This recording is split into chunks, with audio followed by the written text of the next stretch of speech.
not? No, it's like custom fit. Like Yeah. like they scan inside of his ear to fit exactly. Sasha likes Do you ear have things. 2 different sides? Sasha likes ear things. And one of his ears. So this is fucked up. And she knew it. She was like, "Do you have problems with fitting in?" Yeah, because she could see it in the scan when she did the 3D scan. Okay. Okay. I will grab another water, then Okay, so we'll just text you then. Okay. But you have a dinner at 8. Where? That have been this other hotel. Okay. I don't. And this was your ex-boss? Yes.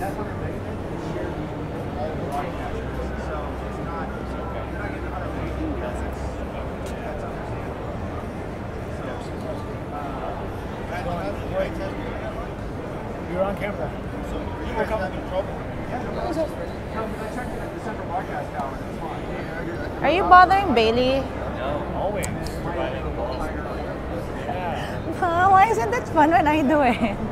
Because he was supposed to side with you, and he Yeah. sided with Joshua, so now your joke didn't land. Bailey, you didn't do it right. You were supposed to say yes. Wait, no, I said, are you bothering me? I did it wrong. I was supposed to go to Bailey. Is this man bothering you? I'm overthinking this joke.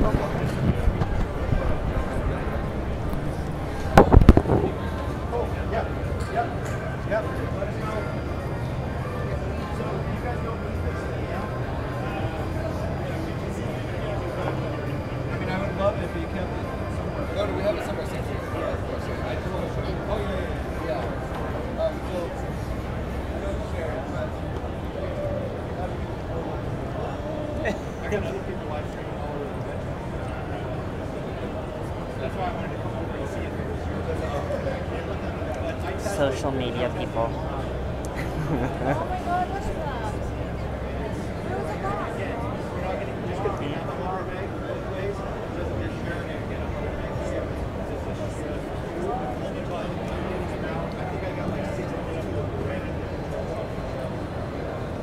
Funny thing, Carol messaged and said, Joshi, please, and Sisa, please let me know if the Florio UFO is actually groundbreaking. Carol. Oh, Carol. Carol, yeah. And I was like, she was like, I'm this close to pledging to Kickstarter. I was like, we literally were at Florio and you took a selfie. We have a review, and Sisa said, we'll let you know for sure.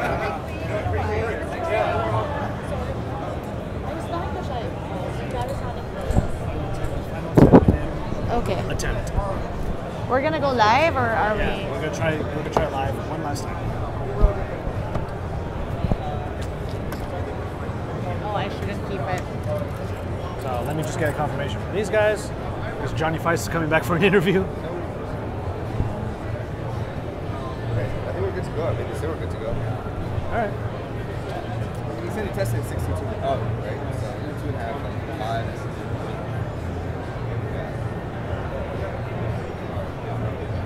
I can hear us. Okay, cool. All right, you guys ready? Yep. All right, we're gonna get the one last Ready try. when you are. I'm gonna look at the comments, but I'm not gonna respond to any. Yeah. All right, let me just get the live Can I stream. hold your butt while we're doing that? Like sa back lang. What are you doing? Ang landi mo. Pangit, I think I know na. Pangit yung glasses niya. No, he's Pag too ganon. lang, skinny. What the hell are you looking at? He's shaped like a No, I'm looking teenage at all my boy. new friends. Yeah. And we were talking about, Anissa and I were like, anyway, we'll tell you later. When we're Not on live. camera. All right, there we go. Oh wait, you were I live. think we're live now, huh? I was grabbing it. Yeah, we're live right now. Oh, so they just saw that. So they just saw that. Okay. So Okay. we had some issues with mainly the Wi-Fi here at our booth at CES, and we did hear that a lot of other people were having some issues with spotty Wi-Fi. So we apologize for the on and off again. Sounds like a relationship, on again, off again live stream. But we are going to try going for the next 10 minutes, just until our next slot. I apologize to you. No guys. I want worries. to say a public apology right now because we were supposed to go for the last hour. And we have a lot to talk about. We did. We were getting so into it already. Yeah. And then the live stream just kept cutting in and out. But with that said, I'm going to give you guys one more One quick intro. One quick intro. I'm Michael Josh. And I'm Isa. And we're from GadgetMatch.com. We're a technology and lifestyle channel. You can find us on the web, GadgetMatch.com, or on YouTube, or on Facebook. Yes. And we also have a lifestyle arm. That's facebook.com/hergadgetmatch. And this is basically where we put all those cute things that girls are mostly interested in. Well, maybe mostly. Mostly. Mostly. All right, so make sure you visit their website. We'll try to have the links in the description down below if you're watching this after the stream is over. So we're going to get right into it. I just wanted to ask you both, now that we've seen so many things here at CES, even before the show started. Yeah. A lot of meetings. This is usually the way it works. We end up seeing everything the day or two before CES, so that when the show's actually happening, We're done, but also just super exhausted. yeah, that is really the way to put it. I don't think it's possible to cover everything here. Yeah, literally not. I not. think literally not. It's not. You would have to go to every single booth, do like a 10-second video, and then move on, Yeah. move on. Yeah, you And then can. we like to talk, so you talk to developers, Yeah. you talk to inventors and whatnot, and it's just a lot of time. So I bet Isa, you're probably excited because you get to talk one more time Okay.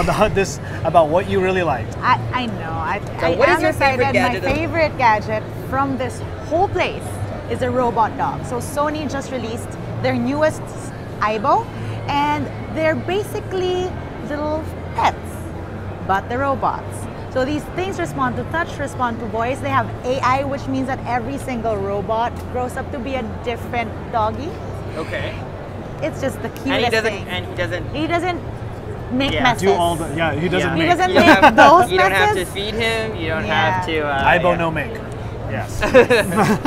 But the thing is, they actually look and move like almost like real dogs. Okay. So they're not robotic at all. So more dog Yes. than robot. Yes. Robotic dog. Yes, and their eyes are made out of OLED screens, so there are expressions to them. So that they can convey more emotion. Yeah. Well, why would it be different, an OLED screen versus an LCD? Because like some robots are like just No, it's they just- have it's like just a static. fake, Okay. yeah. Static. Okay, I can see that. Static eyes versus like Yeah. OLED eyes. All right. Dead eyes versus eyes that have emotions in them. Okay, fair. But how freaky is it to be able to actually have a dog that is robotic, It's cyborg-like? not freaky. I think it's less freaky because it's it's like a robot pet versus to have a robot that is very human-like. Yes. Which I'm kind of terrified of. Yeah, I think I'm on the fence also. Like about As long as Did you it's see- a dog, it's fine. Well, okay, we were talking earlier, and we were kind of recounting what Yeah. we were What we talking talked about. You were saying, okay, so I know you have a lot of dogs. So Yes. do you actually want to have Aibo along with all 8 of your dogs? Yes, I want him to be part of the pack. And I That would want be interesting. That would be so cool. What I would Because, like yeah. to know is how other dogs will they Yeah. treat them as a fellow dog, and will they? And since it's AI, it's gonna learn from those other dogs.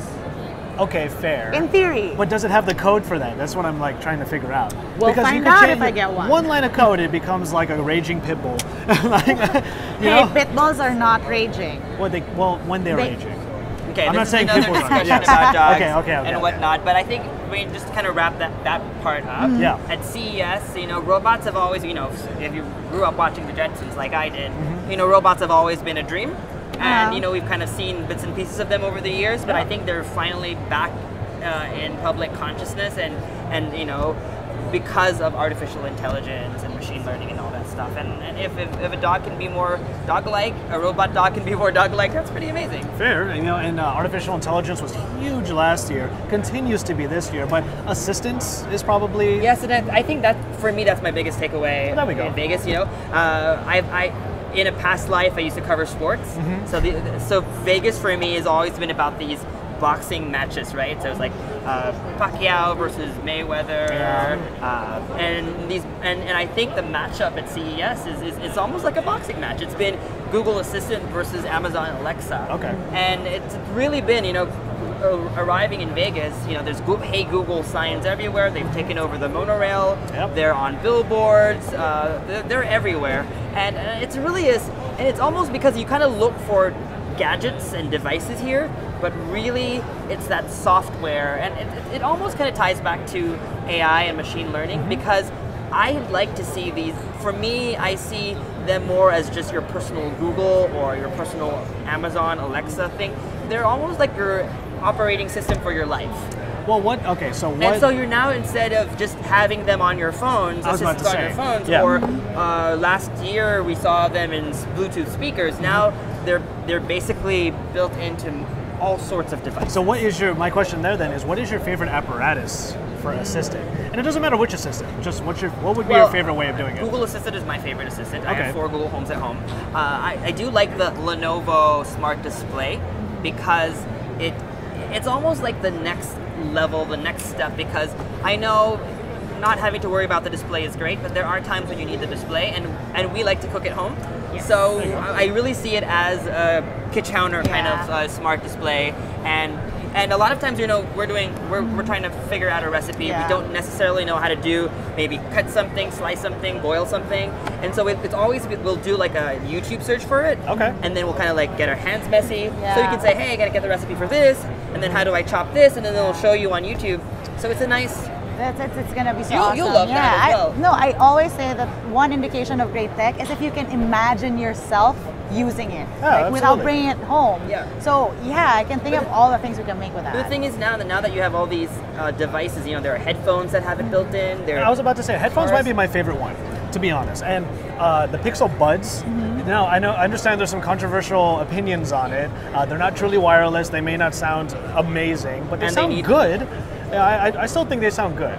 But the way Google Assistant is implemented on them is incredible to me. Because if you are into Google Assistant, it is the only device where you can hold a button and then you can let go, and that is what it knows to record. To record or, or to listen start listening. Yeah. JBL makes some new ones. LG has the new tone. Sony All has of new them ones. have. Yeah, Sony. I want to see the tone. The Sony ones are the ones that I'm most excited about. They're not completely out yet, but we were able to try them on. Yeah. They're called the Xperia Ear, I believe. I believe so, yeah. And so I'm so used. Aren't they kind of big? No, they're well. There's Maybe pixel bud they're- size. Okay, fair. But what I really like about them is that they're noise canceling as well. So we're so used to traveling on planes and having to carry those cans with us. Yeah. So you can kind of do the noise cancellation. You can do the Google Assistant, and they're water They're sweat kind of splash-proof, splash-proof yeah. for Yeah, fitness. sweat resistant. Yeah, Yeah. fitness resistant. That's not the way you want to say it. Yeah. So those are pretty exciting as well. So that would be your main thing. that's my main takeaway from CES. There's a lot of other stuff, but I remember you two were doing a live stream a couple of days ago, and you mentioned it was Google versus Amazon. And did you see my response in the chat there? Yes. what did he say? He said something about Google Maps. No, And I was like, wait, there's another no such. one? There's no such thing as Amazon. That's what I'm Oh, saying. there. There's no such thing as Amazon. Now, it's interesting because we were at the Panasonic press conference, and Panasonic is enabling Amazon Alexa in cars. So I think it's Amazon Auto. I don't know what it's called right now, but it's crazy how Amazon is kind of like They're pushing. pushing into They're that pushing very space. hard. They need to have a good navigation apparatus if they're going to make those drones that deliver Right. or something. But yeah, Who that knows? was my main thing. Google versus Amazon. That's my answer right now. And so I know a lot of you might think, hey, Google Assistant or Amazon Alexa built into every kind of device, isn't that redundant? But I think you have to think about it this way: if it is the operating system for your life, if it is the real implementation of a Jarvis. Yes. Basically, the idea is not redundant. It's not Yeah. being redundant, but It's being putting able it to everywhere. walk from room to room in any scenario, being out in your run, being in your car, and your Google Assistant or your Amazon, your personal assistant, Always with you. is always with you, Yeah. and it's because of machine learning. It's proactive, it's intuitive, it knows what you need, it can kind of like think on your behalf or help you navigate your life, Yeah, so to absolutely. speak. There's Which is lots really of the debate reason why I there. love having the buds, because it's always in my ear until they run out of battery, and then I got to put them away. But that's always going to be a different issue. All right, great. Well, aside from that, we're going to keep going because I think that whatever our next slot is, if they just appear, then we'll just wrap up at that point. I do want to go through a couple of the comments now that we have a working stream. Yay! Awesome. So one quick question, and we have a bit of a story about this. By Gaurav Mundra. Is that the OnePlus 5T lava red in the center of the table? Oh, okay, That's this what we is have. funny. So we did see the lava red last night. We were actually at a OnePlus Let me show party. you. Yes, we're at a OnePlus And- event, and and- it's super limited, right? Isn't Yes. it? Super limited. I think it's still coming soon, right? That's I what hope so. I don't know what the official word is on that. So, but every OnePlus member we were hanging out with was rocking it. Yep. they were. I want one, though this is not a OnePlus 5T. This is an Oppo phone. The R11. It's the R11s. and it looks just like it. Yeah. Yes. And by the way, another plug for her gadget match. You can see you have the colored phone here. You know, a nice utilitarian iPhone 10. And then of course, for Android Authority, I have a customized Pixel 2. and I have a my pop socket now. Yes. They're very useful. But very sharp of you to spot that, and yeah. Yeah, exactly. So, I had another one here. Let me just find it real quick. Oh, Vivo's fingerprint sensor. So we got a we're about to question, go yes. and shoot Yes. that, and it's interesting. Maybe you were the one who I was actually going to had say some this. hands-on. Okay, I'm not going to go as far as to say that it's my favorite thing. I actually don't really have a favorite thing of CES, to be honest. I'm just happy to see that Google Assistant's moving to more places. Google Pay is nice. I like that they did that. Yeah. But as far as products that really wow me, this is in the list, but it's not my favorite thing. Vivo teamed up with Synaptics. Now, if you recognize that name, look at the driver of your trackpad on your laptops. It's Synaptics. They're the ones who make everything, fingerprint reader, everything like that. So what they did was they took one of their sensors and put it right under one or two of the glass layers underneath a Vivo phone, name redacted because nobody, they don't even have that phone ready for launch or for announcement yet. But when you turn on the phone, let me just do this real quick. When you turn on the phone, or even lift it up, you're going to see a little fingerprint icon down here because that is where you put your finger. So it's all screen. There's nothing breaking it up in order to have a fingerprint sensor. Was it accurate? I mean, I hear it's always like, are they ready for prime time? That's why we haven't seen them in phones yet. Do you think it's ready for prime time? I think what people believe prime time will be is if you can touch any part of the screen. Right, and that's what I believe, and I'm hearing other manufacturers are trying to push for that. Yes. So you don't really have to worry about which Just that part one of little the screen area, you're touching. yeah. And that would be great, right? You pick up your phone, touch anywhere, and it unlocks. But does it work? Does it work fast? It worked pretty well. Like, I didn't use it. Jimmy had used it, and also Chris Carlin had used it. And it looked pretty fast, and it looked like it was quite accurate. And I did like the idea That's where we're heading next, by the way. Yeah. I was about after to this say, broadcast. we are going to check it out. Yeah. And I think you'll like it because, number one, though, you can't use the fingerprint reader unless that little area is triggered.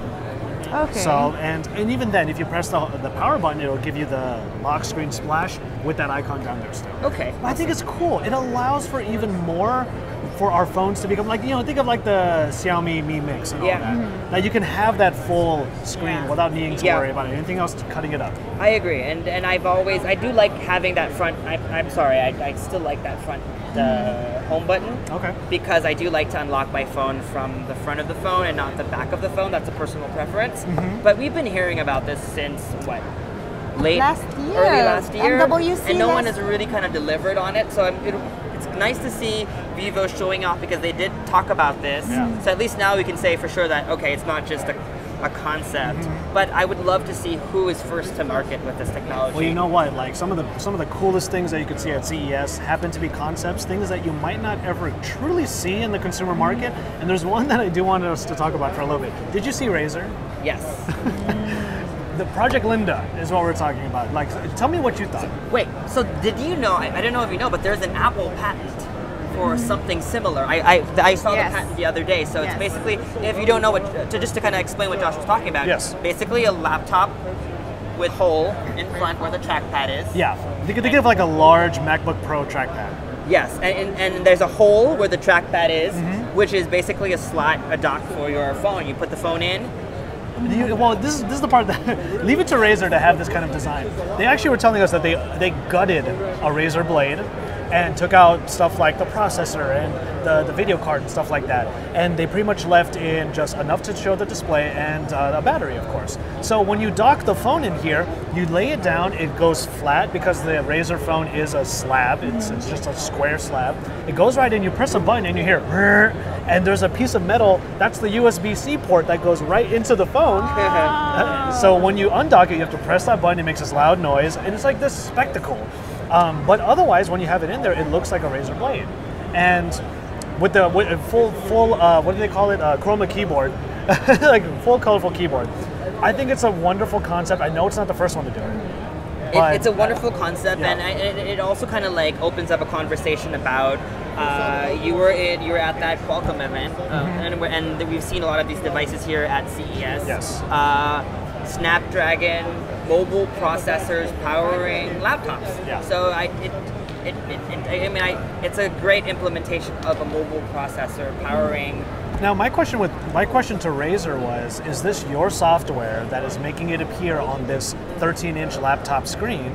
And the short answer was yes. But I was saying, is there software or an API in Android Oreo that allows this to work with pretty much any other phone? Right. Because we have stuff like Samsung Dex, the Huawei, Mate 10, PC mode. Is it PC mode? Is that what's called? EMUI desktop. Okay, desktop mode.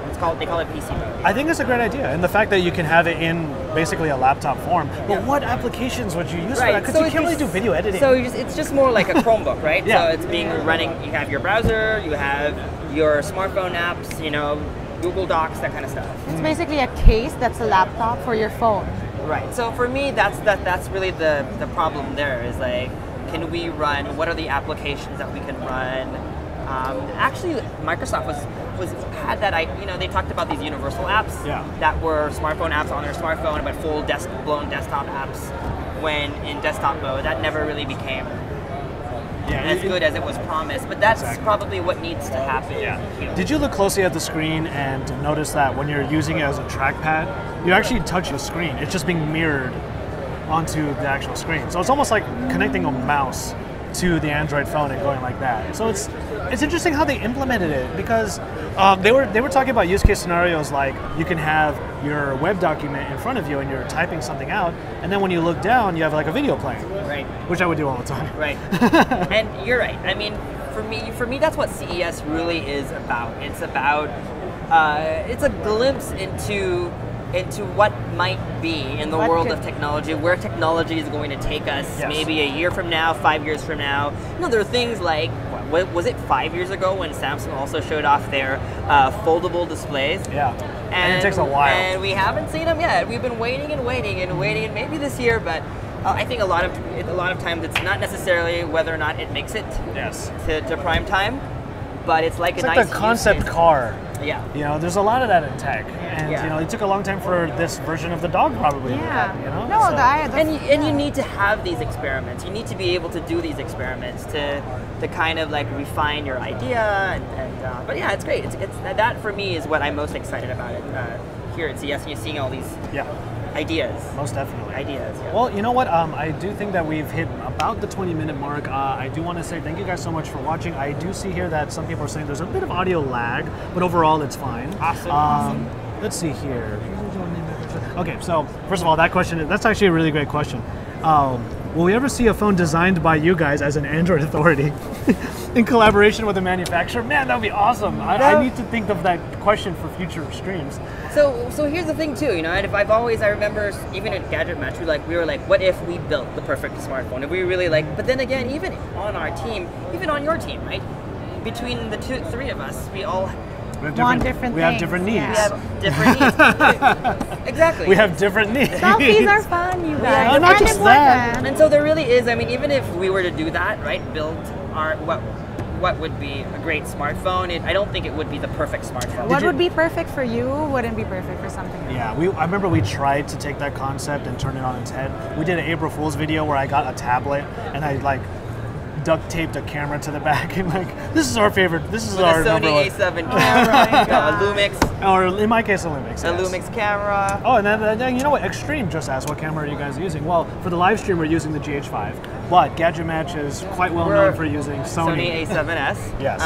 What did you think of the GH5S? I was actually quite disappointed.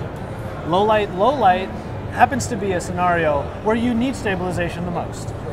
So a quick clarification. So the GH5 has stabilization. It does. So that's why it's a great vlogging camera. It's his camera. That's a bit sad. Well, that one's not mine. And I think they're basically they took off half the megapixels so that the pixels were larger, so that it's better in low light. But yeah. All right, so a couple last ones here. Oh, we're getting Julian is Julian. Julian is saying don't get sick. Did the CES flu hit any of you at all? No, but Either of you, right? yesterday was just scary. It was so cold and so wet. Oh, it's been raining the last couple of days. Yes. CES this year has been quite of a freak show.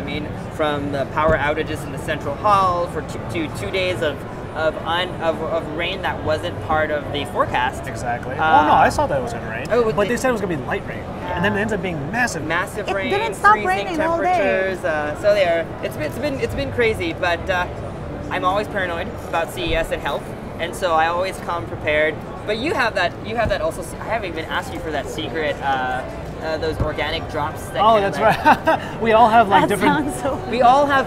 So me and Sasha were talking about the other day, and we went to CVS to pick up some Supplies. some supplies. And I was like, I want this brand, and he was like, well, that's expensive. Why don't you get them? I was like, no, I need this brand because this is the brand that I've used over and over again to keep me from getting sick. And Yeah. so I was like, I'm not willing to like experiment. I'm just gonna take my usual one that stuff. worked, yes. Yeah, because CES is really a show that's really easy to get sick at. It is. You're shaking hands with so many people. You're around so many people. People sneezing in front of you, coughing in front of you. That's true. I saw all the somebody. crowds. I saw somebody sneeze right on their laptop. I was like, oh god, I don't want that to happen. But in any case, let's see if there's anything else. What is the TV behind you? It's actually a Sharp TV. I was going to see. Best thing you saw, we already did talk about that. And yeah, I think we're okay there. Is there anything that you guys are anticipating for the last 2 days of the show?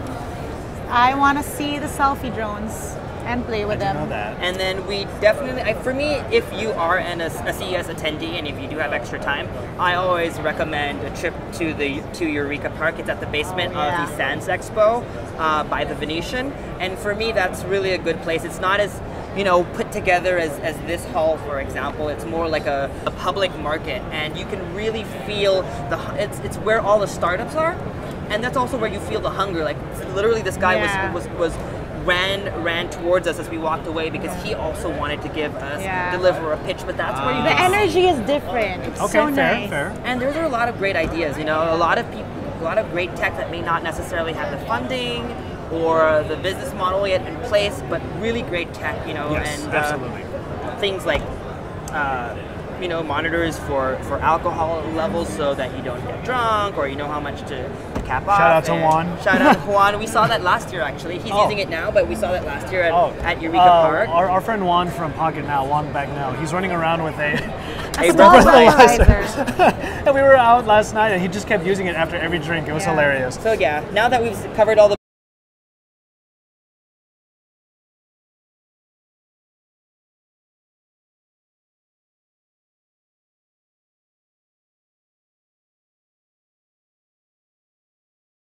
The Talk whistle like my this, too. assholes, yeah. Assholes. I shouldn't So be talking we today. could do just the green, or we could actually go in and do the. Right, it's this. Then what do we do? I forget. Gotcha. You can do it. Yeah, about tablet, and then I think it's Build number. no, No, not that'll that be one. the Android version. Oh, that's right. 4.4. I know, right? Ooh, okay, that'll do. Okay, so I'm thinking maybe. I'll introduce you. We'll start with a racer. At the end of the race.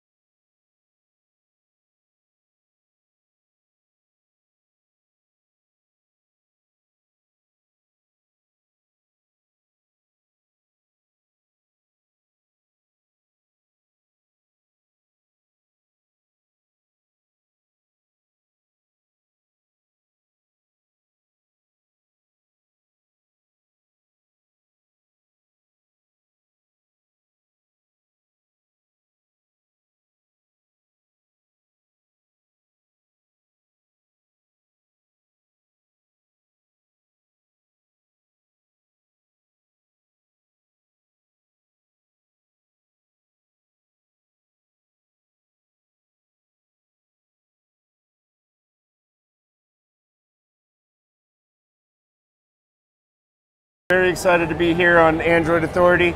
And speaking of Androids, we got a couple new platforms here that actually run off of Android. So it's pretty exciting times. We got the HD Racer by Unique. It is an all new platform that runs on an Android system and allows you to race with all your friends on 1080p, 60 frames per second. And actually fly around and record that at 1080p right on your drone itself on a micro SD card. So that means you can share with all you guys, as well as YouTube and all the rest of the platforms. What's really cool about this little drone is it's got the ability to flip itself back over in case you crash into your couch, while you're surfing the net on your Android. I won't ask you how many times you can flip over on a battery charge, because I'm going to find out the first time I fly, I promise. You know what? We have all the customers right here, right now, flying them. It's been a disaster over there with the crashes, but you know what? These things are so durable. The props are fully protected. That means they can bump into the TVs, they can bump into your couch. Literally hit a button, flips back over, and you're back up in the air. So that's an exciting new little HD racer from Unique. Wonderful little drone for, well, flying outside or flying inside. Right. So how do you control this thing? So you actually get a transmitter with this, all at a base price of, we're trying to shoot for $149. We're saying $179 here at the show, but we'll see what we can do. You also get a set of goggles that your Android phone could actually slide right in, and now you get that first-person view live right out of the box. On top of that, so this transmitter, it's got all the features that are necessary. So you've got different flight modes, like beginner mode. So say you don't know how to fly very well, you actually throw it in beginner mode, it'll hold its altitude for you. You just got to pay attention to where it's moving. Secondly, it's got a more advanced mode. It allows you to fly up and down and really get going. And then finally, a full rate mode where you have basically full control. So as you set the tilt, it's going to rip and roar through your living room and hopefully beat your neighboring friends. Oh, very good. And I understand there's an Android component to this. There is. So Android, we have an Android-based app that streams all of your live video straight to your phone.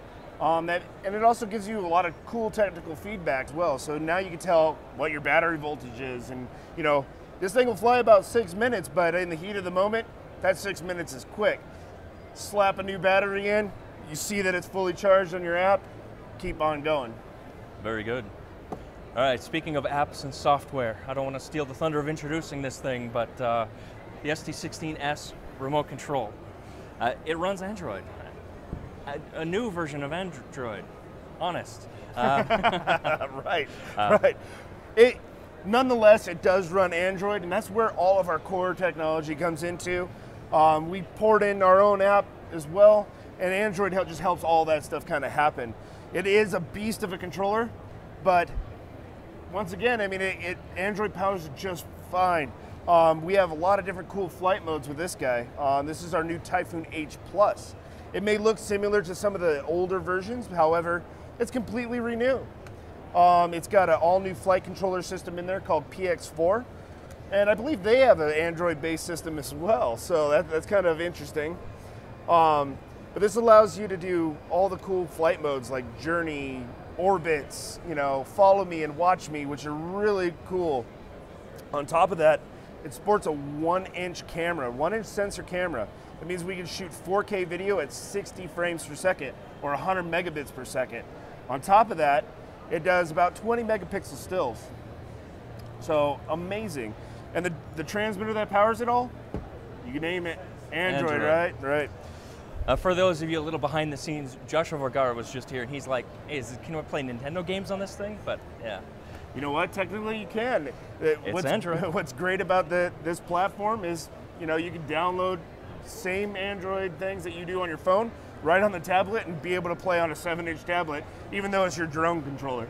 Very good.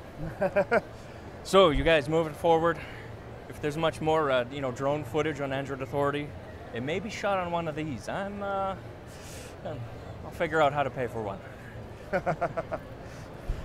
All right, well, thank you very much, Ryan, for joining us. You're very welcome. If you wouldn't mind. Yeah, let's see this thing in action. Plug her in and give it a shot.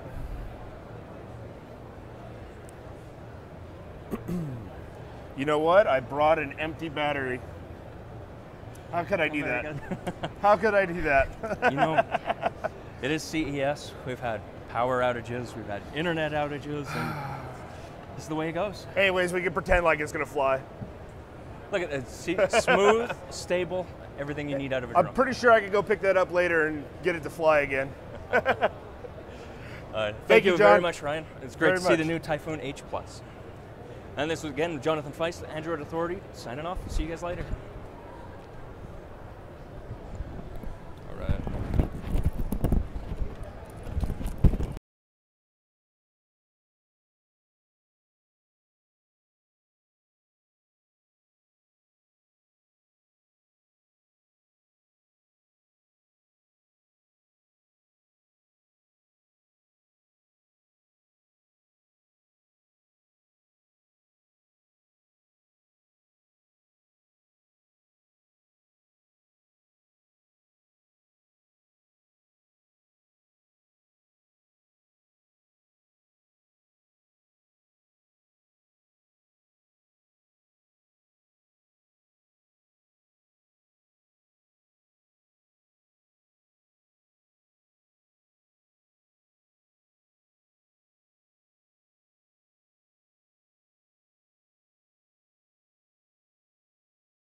one. Well, Brian, I don't have a mic. you're not mic'd up. No, What is hi. that?